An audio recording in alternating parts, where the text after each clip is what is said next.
Thanks for staying with us right here on Sunrise as we continue this Monday morning. Now, hundreds of matric candidates will sit for exams this year.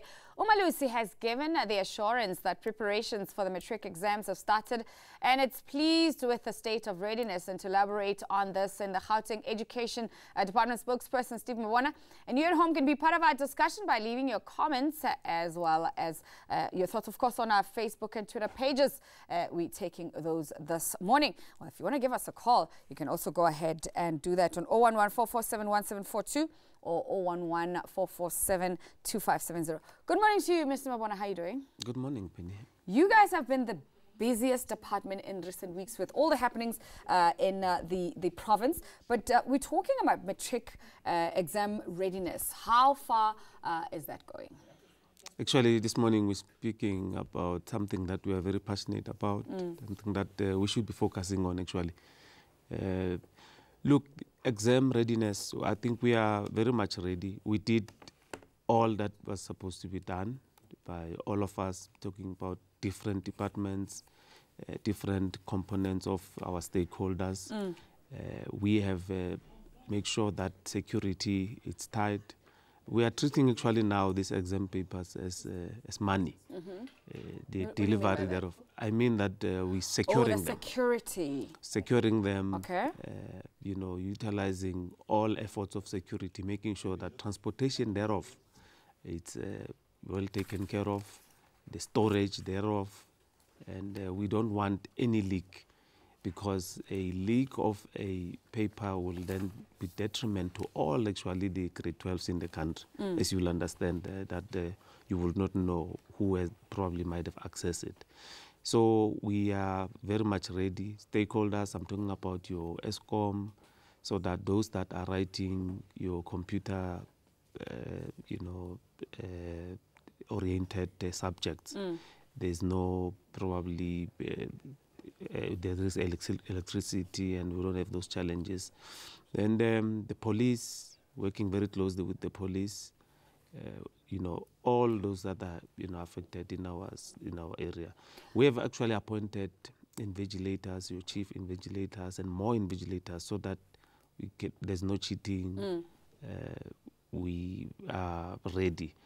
In terms of just looking back at some of the challenges that have happened previously, the question is that whatever happens to people who have been caught, maybe invigilators who might have been involved in leaking papers, etc., how have you dealt with that previously?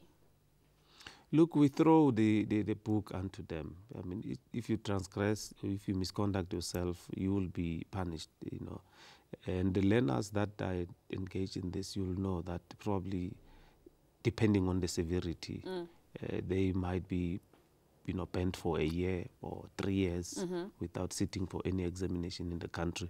So there's a lot of work that has been done.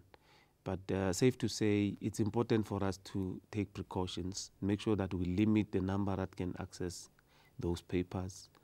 We try by all means to avoid any form of leakage, so that we are in a space where we will know that we won't have to punish people, because we would have been secured the environment and make sure that the process, it's seamless.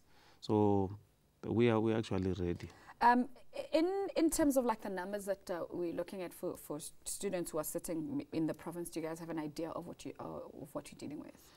We have about 150,000 learners that will be writing. And out of those, we have about 41,000, which are part-time learners. And we are encouraged that so many people decided that they need to come and write for the certification. So it's quite encouraging. And out of those, we also need to mention that we have learners that we call progressed learners. It's about 11,000 of those. Those are the ones that we have condoned from grade 11 to 12. So giving them an opportunity, and we're saying we're giving them multiple opportunities, because if they didn't pass in the pre-trial examination, maybe 3 of their subjects, we'll say, don't write all the subjects. We modularize you, meaning that next year in June, we give you an opportunity to write the subjects that you might have failed. Okay, so you minimize the number of subjects that they have to write now so that they can be able to cope, and then they'll have a second phase of writing. Yeah, because we are saying in the first place we have progressed you. By the mere fact that we have progressed, we are saying you are struggling. But then because we want you to have the national certificate, we can't condemn you and say you are not actually coping and we're not supporting you. So we support you by making sure that we progress you, and during a pre-trial examination, if you happen to fail 3, we will then modularize you, we'll give you an opportunity to write next year. But if we've progressed you and during pre-trial examination you pass all your subjects and you feel that you can write all 6 of them, we will give you that opportunity to say. And we have seen... So they're being tested at the level that they can be able to cope? Definitely. And we have seen them passing, you know. And what if we had not actually progressed them from grade 11 to grade 12? They would have probably been stuck at grade 11. Okay. All right. So let's also talk about admissions, because which is, as much as you're dealing with matric exams now, in a short while, it's going to be back to school for class of 2018. Admissions has always been a big challenge, especially in the province of Gauteng. What's in plan looking into the new year? Look, definitely it is a challenge. And MEC has raised an issue yesterday in our briefing to say, when you look at our finances, we are challenged in the sense that we have so many learners that we need to accommodate in our space, coming from different provinces, you know, the undocumented learners. Because when we budget with numbers. So in education, numbers are very key. Because we understand we fund a child, you know, we know how much we spend, you know, per learner. So it becomes difficult. Those that are undocumented, that we have in our space, we must educate. But then when coming to budgeting, you cannot say we're budgeting for so many, but then our finances are depleted by a number of children that we have. So we are saying we are challenged financially, but then we are moving along. We'll make sure that we probably, you know, on that shoestring budget, prioritize and make sure that we have learner material.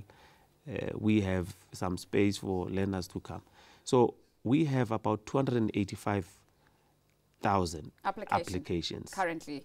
Yes. Okay. Out of those, around 237 we have already placed, meaning those ones have already received their SMSs. They have already. So this is grade 1 space. and grade 8. Grade 1 and 8. Great. Okay. So we're talking about 138 grade 1 and around 90,000 grade 8. Okay. So but then there's some parents who are still sitting with their placements which they have not confirmed. And we are calling upon them to confirm the placement, because we're going to forfeit if you don't. Okay. And we need really to move along, because we don't want next year to be sitting with parents who will be coming to our offices wanting to march and say our children don't have space and all those things. So we want by the end of this year, we should be done with the admission process. Hence, we have decided to open the system again on the 1st of November up until the 10th of November. Okay. Those parents who could not apply, they are called upon to go and apply. And those that have already applied, but they are still awaiting for placement, you don't need to apply again because we are done with the process because now we have you in the system. There's no need for you to really reapply. Okay, well, we'll have to wait and see how that unfolds. That's from the 1st to the 10th of November. I'm sure they'll go to their website for more information on and we are saying there's schools that are overpopulated. The schools that are actually you cannot even apply. Yeah. So when you go to our website, you're going to see those schools. Don't even apply into those schools because they are full, and we are sitting with parents who really want to be in those schools, but we cannot accommodate them, unfortunately. So all of that is around grade 1s and grade 8s. Okay, thanks very much for joining us, Mr. Mabona, the spokesperson for the Gauteng Education Department.